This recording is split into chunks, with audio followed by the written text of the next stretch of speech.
here to give you your recommended dietary allowance of poetry. And the way I'm going to do that is present to you 5 animations of 5 of my poems.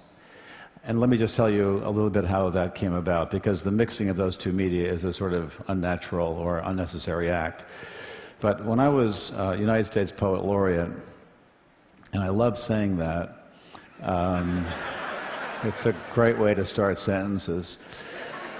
When I was him back then, I was approached by J. Walter Thompson, the ad company, and they were hired sort of by the Sundance Channel, and the idea was to have me record some of my poems, and then they would find animators to animate them. And I was initially resistant, because I always think poetry can stand alone by itself.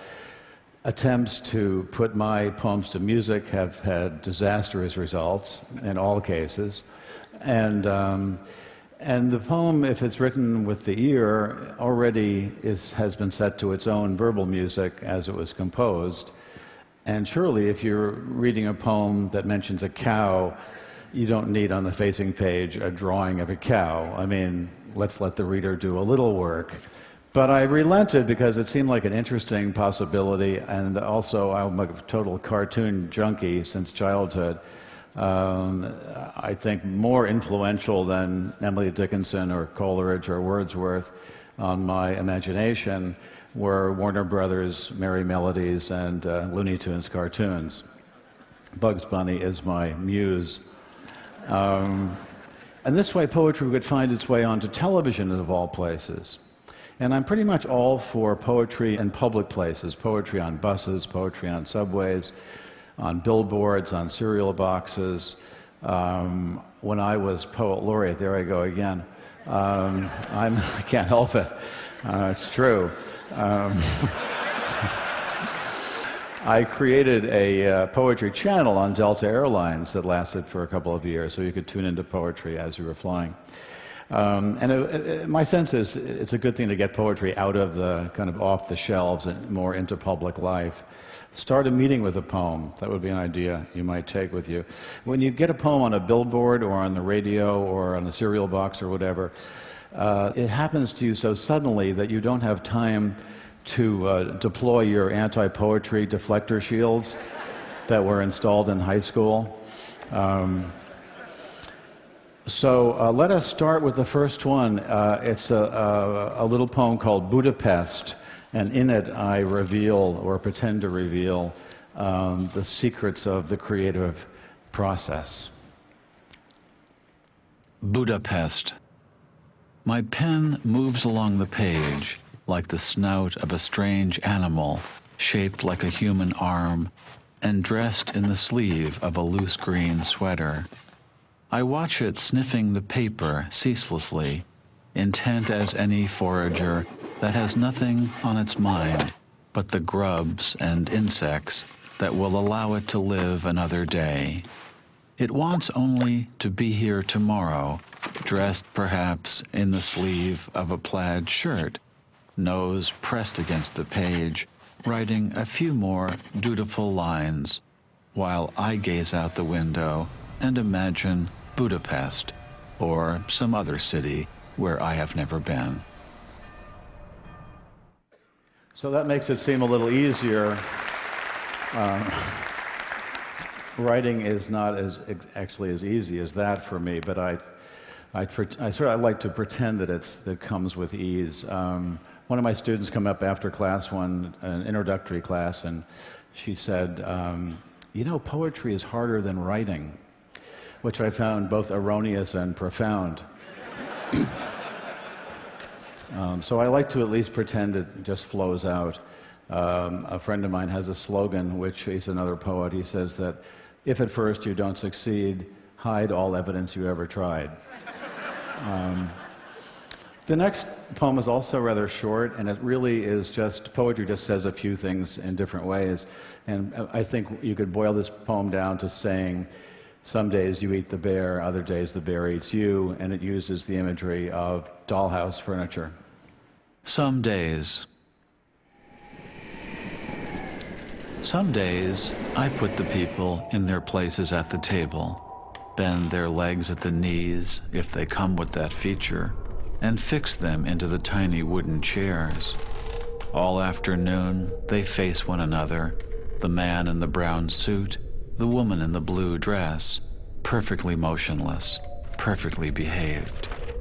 But other days, I am the one who is lifted up by the ribs, then lowered into the dining room of a dollhouse to sit with the others at the long table. Very funny, but how would you like it if you never knew from one day to the next, if you were going to spend it striding around like a vivid god, your shoulders in the clouds, or sitting down there amidst the wallpaper, staring straight ahead with your little plastic face? Okay. There's a horror movie in there somewhere. The next poem is called Forgetfulness, and it's really just a kind of poetic essay on the subject of mental slippage. And the poem begins with a certain species of forgetfulness that someone called literary amnesia. In other words, forgetting the things that you have read. Forgetfulness. The name of the author is the first to go, followed obediently by the title, the plot, the heartbreaking conclusion, the entire novel, which suddenly becomes one you have never read, never even heard of. It is as if one by one the memories you used to harbor decided to retire to the southern hemisphere of the brain, to a little fishing village where there are no phones. Long ago, you kissed the names of the 9 muses goodbye, and you watched the quadratic equation pack its bag. And even now, as you memorize the order of the planets, something else is slipping away, a state flower, perhaps, the address of an uncle, the capital of Paraguay. Whatever it is you are struggling to remember, it is not poised on the tip of your tongue, not even lurking in some obscure corner of your spleen. It has floated away down a dark, mythological river whose name begins with an L, as far as you can recall, well on your own way to oblivion, where you will join those who have forgotten even how to swim and how to ride a bicycle. No wonder you rise in the middle of the night to look up the date of a famous battle in a book on war. No wonder the moon in the window seems to have drifted out of a love poem that you used to know by heart.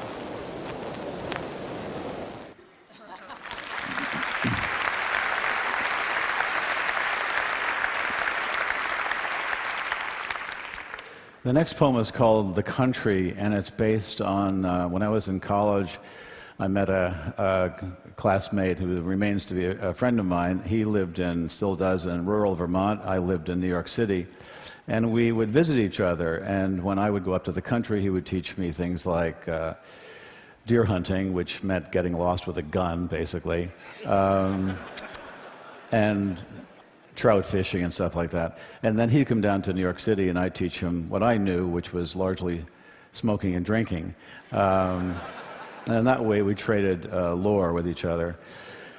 The poem that's coming up is based on him trying to tell me a little something about a domestic point of etiquette in country living that I had a very hard time at first processing. It's called The Country. The Country. I wondered about you when you told me never to leave a box of wooden strike-anywhere matches just lying around the house because the mice might get into them and start a fire. But your face was absolutely straight when you twisted the lid down on the round tin where the matches, you said, are always stowed. Who could sleep that night? Who could whisk away the thought of the one unlikely mouse padding along a cold water pipe behind the floral wallpaper, gripping a single wooden match between the needles of his teeth?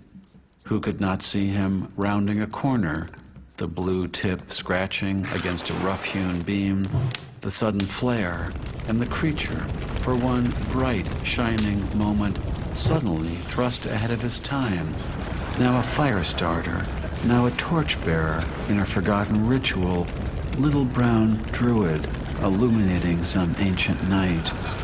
And who could fail to notice, lit up in the blazing insulation, the tiny looks of wonderment on the faces of his fellow mice, one-time inhabitants of what once was your house in the country.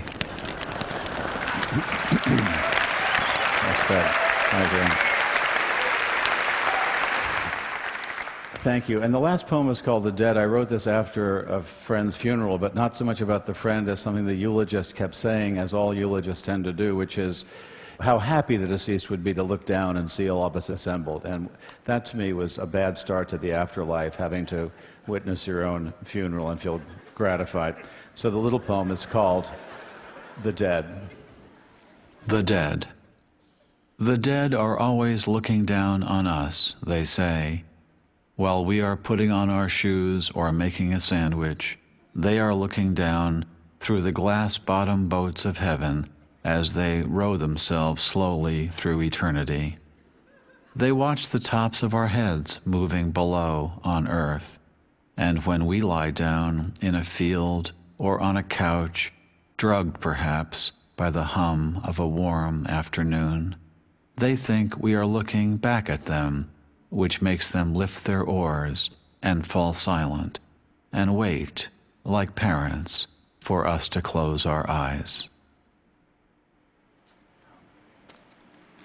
There you go.